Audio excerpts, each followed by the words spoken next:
राधा की मृत्यु कैसे हुई थी? नमस्ते प्रिय श्रोताओं, आज हम आपके समक्ष एक ऐसी पवित्र कथा लेकर आए हैं जो न केवल आपके हृदय को स्पर्श करेगी बल्कि आत्मा को भी झकझोर देगी।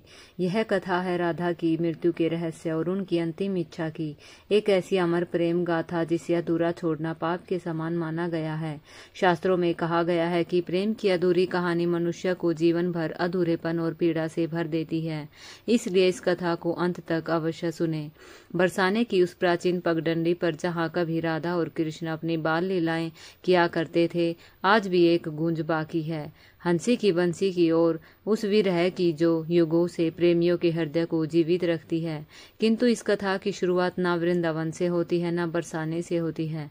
यह शुरुआत होती है एक एकांत कुंज से जहाँ वृद्धा राधा अपने अंतिम क्षणों की प्रतीक्षा कर रही थी। राधा अब वृद्धा हो चली थी, देह झुक चुकी थी, किंतु मन अब भी वही किशोरी राधा का था जो कभी कृष्ण के लिए जंगल जंगल भटकी थी।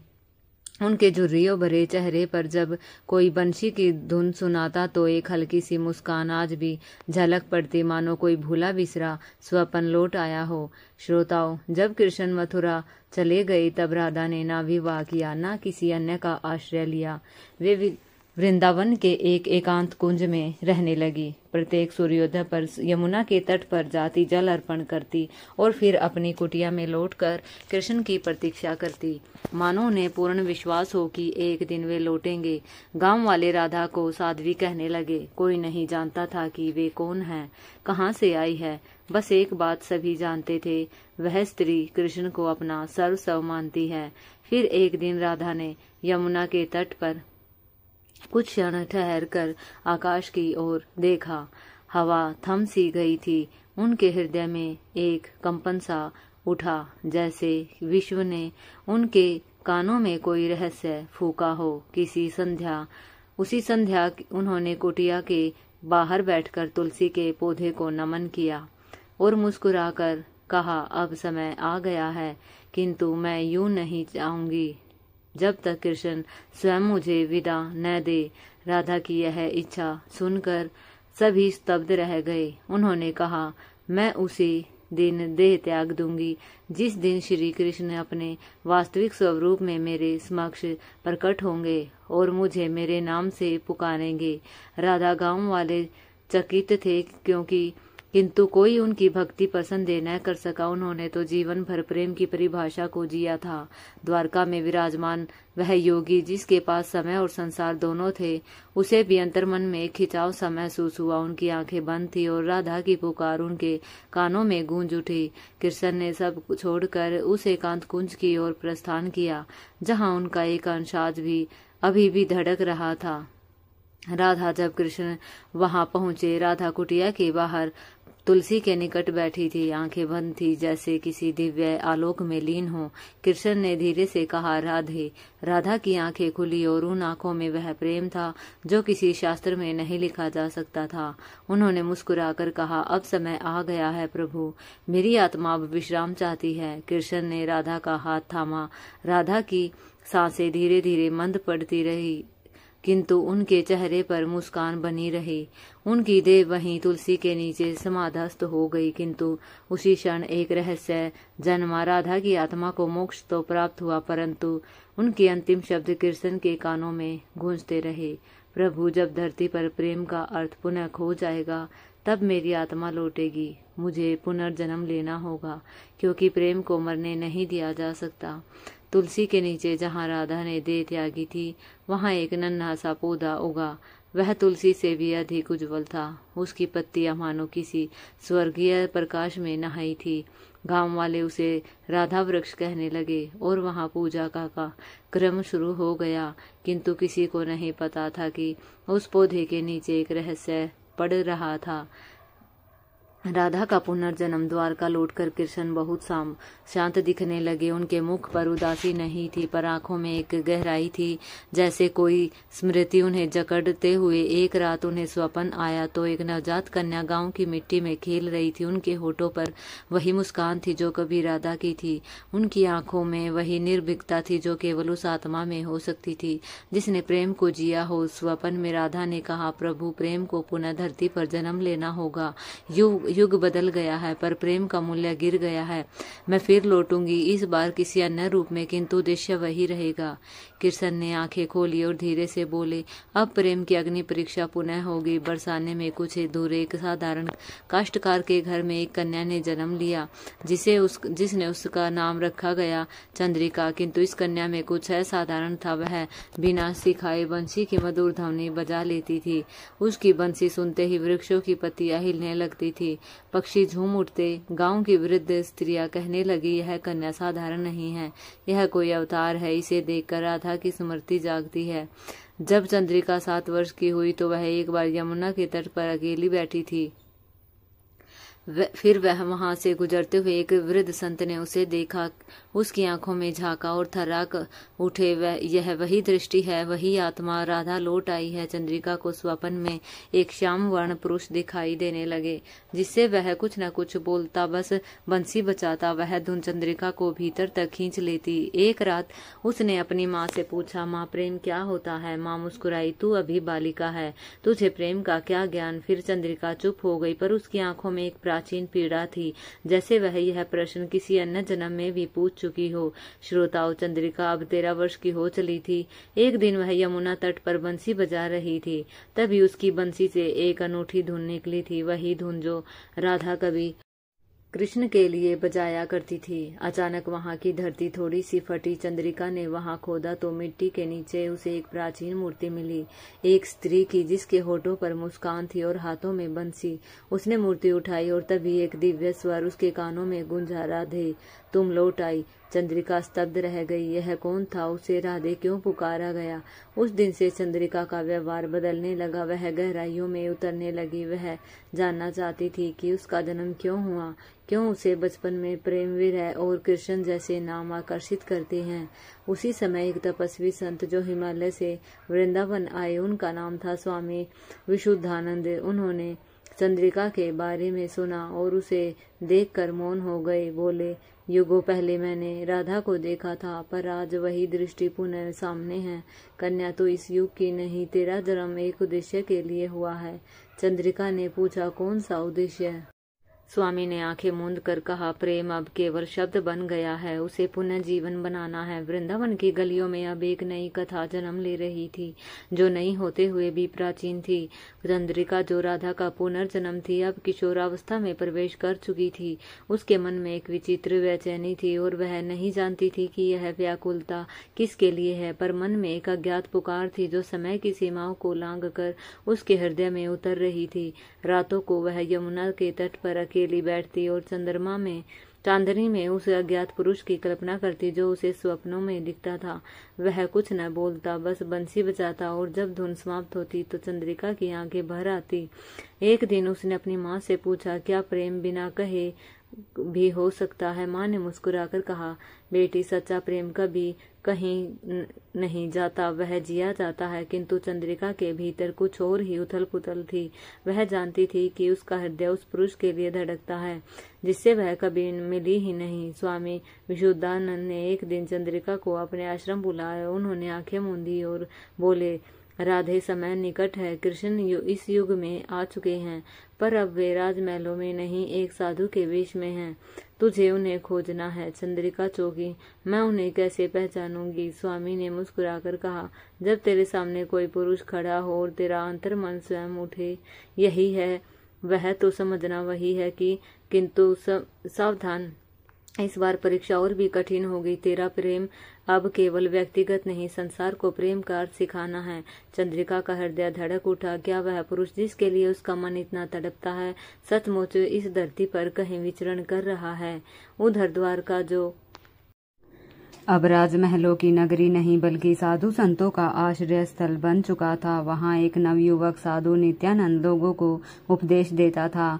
कोई नहीं जानता था कि यह नित्यानंद वास्तव में कौन है। जब वह आंखें बंद करता तो उसकी बंसी से बड़ी वही धुन निकलती जो राधा सुना करती थी। जब वह प्रवचन देता तो प्रेम की ऐसी गहराई से बोलता कि लोग रो पड़ते। वह कहता, प्रेम केवल देह का नहीं, आत्मा का बंधन है। प्रेम त्याग है, समर्पण है और सबसे बड़ा सत्य है। किंतु भीतर से नित्यानंद भी अधूरा था। प्रत्येक पूर्णिमा की रात वह किसी अज्ञात स्त्री की स्मृति में यमुना के तट पर जाकर मौन बैठता। एक बार फिर उसके शिष्य ने पूछा, गुरुदेव आप वहाँ क्या खोजते हैं? वह मुस्कुराकर बोला, अपना अधूरा अतीत। चंद्रिका को अब एक स्पष्ट संकेत मिला था। स्वामी विशुद्धानंद ने उसे दिशा दी, पूर्व की ओर जाना है, वहाँ एक साधु मिलेगा जो तेरा सत्य है। माता पिता को प्रणाम कर चंद्रिका अकेली निकल पड़ी, हाथ में एक छोटी सी बंसी और हृदय में अटूट विश्वास। वह गांव-गांव भटकी, कहीं कथा सुनी, कहीं साधुओं से मिली, पर किसी में वह दृष्टि न थी जिसकी उसे तलाश थी। श्रोताओं, एक दिन एक वृद्धा ने उसे देखा और कहा, बेटी तेरे माथे पर राधा का तेज है, तू क्यों भटक रही है? चंद्रिका ने कहा, मैं किसी को खोज रही हूँ। जो मेरे भीतर है वह बाहर नहीं मिल रहा। वृद्धा मुस्कुराई, बंसी बजा तो जो तेरा है वह तेरी आवाज पहचान लेगा। उस दिन चंद्रिका ने एक ऊंची पहाड़ी पर चढ़कर बंसी बजाई और ठीक उसी क्षण सैकड़ों मील दूर द्वारका में बैठे नित्यानंद की आंखों से आंसू बह निकले। चंद्रिका 8 गांव पार कर चुकी थी। उसका तन थक चुका था, पर मन की जिजीविष अमर थी। प्रत्येक गांव में वह बंसी बजाती, किंतु हर बार वही खालीपन, वही अधूरापन उसे घेरे रहता।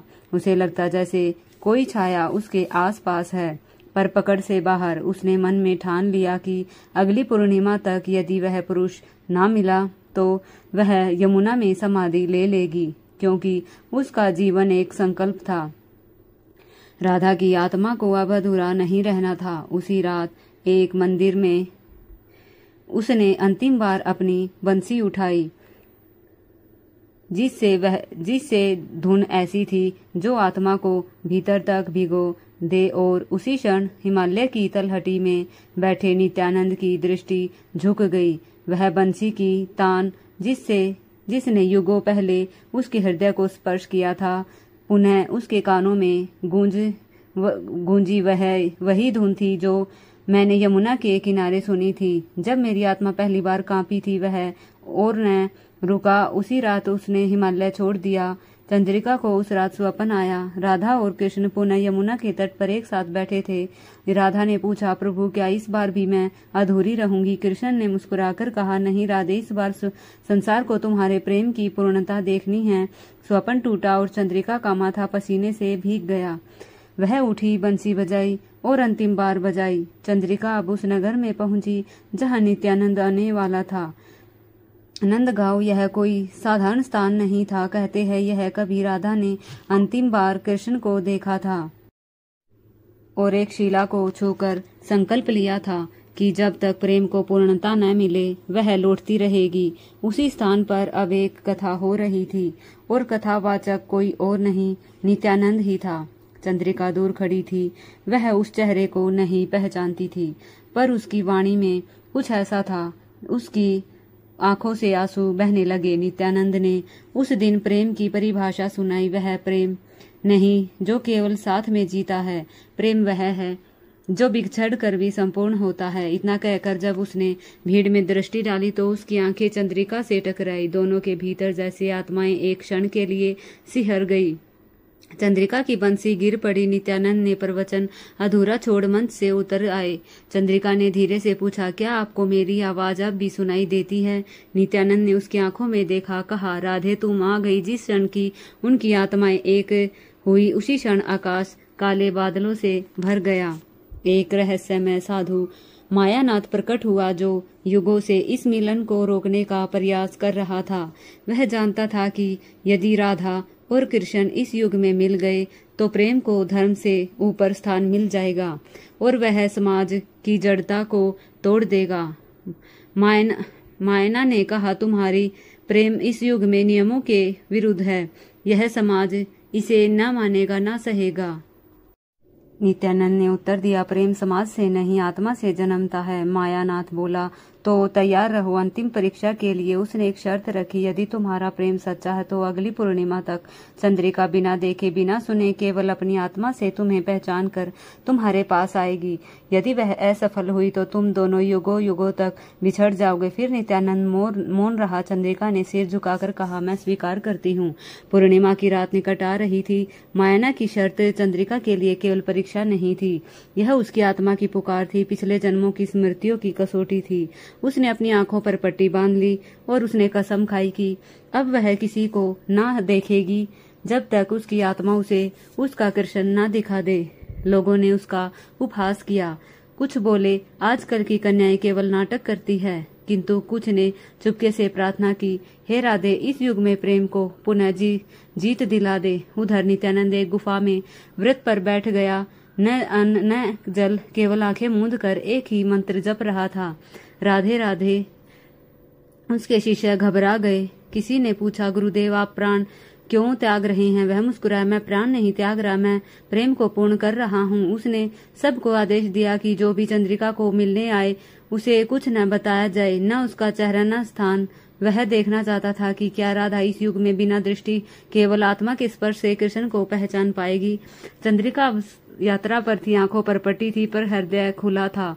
वह हर गांव में जाती, किसी साधु से पूछती, क्या आप नित्यानंद हैं? कईयों ने झूठ कहा, हाँ मैं ही हूँ, पर चंद्रिका का हृदय कांप जाता। उसे लग जाता कि यह वह नहीं है। एक बार वह एक ऐसे साधु के पास पहुंची जो बहुत तेजस्वी दिखता था। उसकी आवाज मधुर थी, चाल में गजब की गरिमा थी। उसने कहा, मैं ही नित्यानंद हूँ राधे। चंद्रिका एक पल को डगमगाई, फिर कांपती हुई आवाज में बोली, आपका स्वर मधुर है पर आत्मा मौन है। आप वह नहीं जिन्हें मेरी आत्मा जानती है। फिर साधु का चेहरा बदल गया। वह मायना ही था जिसने स्वयं भ्रम फैलाने की ठानी थी। वह क्रोधित होकर बोला, अभी भी नहीं टूटी, तू किस प्रेम की बात करती है? फिर चंद्रिका ने कहा, उस प्रेम की जिसने युगों को जन्म दिया। आप क्या जाने उस प्रेम को जो आत्मा से बहता है। मायना थार कर चला गया। अब चंद्रिका अंतिम नगर में पहुंची। वहां से आगे कोई रास्ता नहीं था, केवल एक गुफा थी जहां कोई साधु वर्षों से मौन व्रत में था। चंद्रिका उस गुफा के द्वार पर पहुंची जिसने उसने अपने आंखों को छुआ पर पट्टी ना खोली। वह धीरे धीरे भीतर गई। वहां धूप की एक किरण साधु के चेहरे पर पड़ी थी। वह चुपचाप बैठा था। चंद्रिका ने अपना हाथ उसके निकट ले जाकर रखा। उसने अपनी बंसी साधु के चरणों में रख दी। मैं नहीं जानती कि आप कौन हैं, मैं देख नहीं सकती, पर मेरी आत्मा कांप रही है। क्या आप वही है जिनके लिए मैं जन्मों से भटक रही हूँ? गुफा में सन्नाटा था। फिर साधु ने उसकी बंसी उठाई और पहली बार बजाई, वही धुन जो यमुना के किनारे बजी थी, वही जो राधा की अंतिम सांसों में थी। चंद्रिका रो पड़ी। कृष्ण साधु की आंखें खुली। वह नित्यानंद था, उसकी आंखों में भी आंसू थे। राधे, इस बार तुमने अपनी आंखों से नहीं, अपने भीतर से मुझे पाया है। अब प्रेम पूर्ण है। श्रोताओं, एक ऋषि ने दोनों को देखा। उनकी आंखों में हजारों जन्मों की थकान थी, पर उसी में चिरंतन प्रेम की लो झलक रही थी। ऋषि बोले, राधा और कृष्ण, तुम्हारा मिलन संपूर्ण तभी माना जाएगा जब तुम्हारा प्रेम समाज की आंखों में भी सत्य और पवित्र सिद्ध हो। नहीं तो यह मिलन फिर वैसे ही छिपाया जाएगा जैसे युगों से होता आया है। चंद्रिका धीरे से बोली, ऋषिवर, प्रेम को समाज की स्वीकृति की आवश्यकता कब से पड़ने लगी? प्रेम तो स्वयं ईश्वर है। किंतु नित्यानंद ने सिर झुकाया। राधे, यह युग अब भी उस सत्य से डरता है जो मुक्त करता है। प्रेम जब तक समाज में सम्मानित नहीं होगा तब तक हजारों राधा छिप छिप कर जीती रहेंगी और कृष्ण के अकेले समाधियों में बैठते रहेंगे। ऋषि बोले, इसलिए तुम्हें नगर की राजसभा में अपने प्रेम को स्वीकारना होगा। वहां राजा, पुरोहितों, विद्वानों और जनता के सामने यह सिद्ध करना होगा कि एक साधु और एक ब्रह्मचारिणी प्रेम में बंधकर भी एक धर्म के मार्ग से विचलित नहीं हुए। श्रोताओं, अगले दिन नंदगांव की राजसभा में सैकड़ों लोग एकत्रित हुए। राजा ने कहा, हमने सुना है कि एक साधु ने ब्रह्मचर्य तोड़ा है, यह अपवित्र है। नित्यानंद मंच पर आए और बोले, मैंने कुछ नहीं तोड़ा, मैंने केवल सत्य को अपनाया है। फिर उन्होंने वह सब सुनाया जो उन्होंने वर्षों की साधना से जाना था। प्रेम कोई कामना नहीं, यह आत्मा का भाव है। जब राधा ने कृष्ण को प्रेम किया तब भी समाज ने यह कहा कि यह अनुचित है, और जब उन्होंने जीवन भर एक दूसरे के बिना रहकर संसार के लिए त्याग किया तब भी समाज चुप रहा। चंद्रिका भी आगे बढ़ी। मैंने आंखों पर पट्टी बांधी थी ताकि कोई न कहे मैं रूप या बल पर मोहित हुई। मैंने उन्हें केवल आत्मा से पहचाना। एक वृद्ध विद्वान उठा, किंतु शास्त्रों में यह नहीं लिखा कि कोई साधु प्रेम करे। राजा मौन था। सभी की निगाहें उसके उत्तर पर टिकी थी। राजा कुछ क्षण चुप रहा, फिर बोला, जब मैं बालक था मेरी माँ मुझे राधा और कृष्ण की कथा सुनाती थी। मैं हर बार पूछता था यदि राधा उनसे प्रेम करती थी तो विवाह क्यों न हुआ। मेरी माँ चुप हो जाती थी। उसने आगे कहा, आज मैं समझ गया कि विवाह समाज का नियम है पर प्रेम आत्मा का। मैं यह सभा भंग करता हूँ और आज से राधा कृष्ण के प्रेम को इस युग में स्वीकार करता हूँ। उसी क्षण आकाश में ध्वनि गूंजी, शंखनाद, सितार की मधुर ध्वनि और पुष्पों की वर्षा। लोगों ने देखा सभा भवन के ऊपर एक कमल खिला और बीच में एक आलोक पुंज उतरा। वह ऋषि पुनः प्रकट हुए। अब वह प्रेम पूर्ण है। अब राधा को जन्म जन्म भटकना नहीं होगा। कुछ वर्षों बाद नित्यानंद और चंद्रिका ने यमुना के उस पवित्र तट पर एक छोटी सी कुटिया बनाई जहाँ कभी राधा ने अंतिम सांस ली थी। वही प्रेम फिर से जन्मा था, नया, परंतु उसी आत्मा का विस्तार। वे दोनों एक दूसरे से कोई नाम मांगते थे, ना कोई वचन, न बंधन था, न अधिकार। लोग उन्हें श्रद्धा से राधा कृष्ण कहने लगे, लेकिन वे एक दूसरे को केवल प्राण कहकर पुकारते थे। उनके लिए यह सभी पवित्र संबोधन था। एक आत्मा का दूसरी आत्मा से सीधा संवाद। एक रात पूर्णिमा की उजली चांदनी में यमुना की लहरें चंद्रिका की बंसी की धुन पर थिरकने लगी। नित्यानंद की गोद में सिर रखकर शांत हो गया। दोनों मौन हो गए। धुन भी धीमी हो गई और फिर जैसे प्रकृति ने उन्हें स्वयं में समा लिया, धीरे धीरे उनके शरीर उसी स्थान पर समाधि में लीन हो गए। न कोई विलाप, न कोई विदाई, बस शांति और प्रेम की प्रकाष्ठा। गांव वालों ने जब कुटिया देखी तो वहां केवल 2 सुगंधित पुष्प बचे थे, एक राधा तुलसी पर और एक श्याम कंठ पर। आज भी नंदगांव में यमुना के तट पर, उस तट पर हर पूर्णिमा की रात एक अनोखी धुन गूंजती है। कोई नहीं जानता कहाँ से आती है। कुछ कहते हैं यह राधा की अंतिम इच्छा थी। प्रेम कभी नहीं मिटना चाहिए। जब तक प्रेम संसार प्रेम का सच्चा अर्थ न समझ ले, हमारा स्वर यहीं गूंजता रहेगा। और इस तरह वह प्रेम कथा जो अधूरी रह गई थी अब पूर्णता को प्राप्त हो चुकी थी। प्रिय श्रोताओ, इस कथा में राधा और कृष्ण केवल पात्र नहीं हैं, वे चेतना है। जहाँ प्रेम है वहाँ राधा है, जहाँ समर्पण है वहाँ कृष्ण है। जहाँ यह दोनों नहीं वहाँ सब अधूरा है। राधा और कृष्ण कभी मिटते नहीं, वे आत्मा से आत्मा में बहते रहते हैं। यदि यह कथा आपके हृदय को छू गई हो तो कृपया इसे अधिक से अधिक लोगों तक पहुँचाएं। अपने विचार हमें कमेंट में अवश्य बताएं। अगर आप चैनल पर नए हैं तो कृपया चैनल सब्सक्राइब करें, वीडियो को लाइक करें और शेयर करें, और अपनी श्रद्धा प्रकट करने के लिए नीचे कमेंट में अवश्य लिखें, जय श्री कृष्ण। इस प्रेममयी यात्रा में साथ देने के लिए धन्यवाद। जय श्री राम।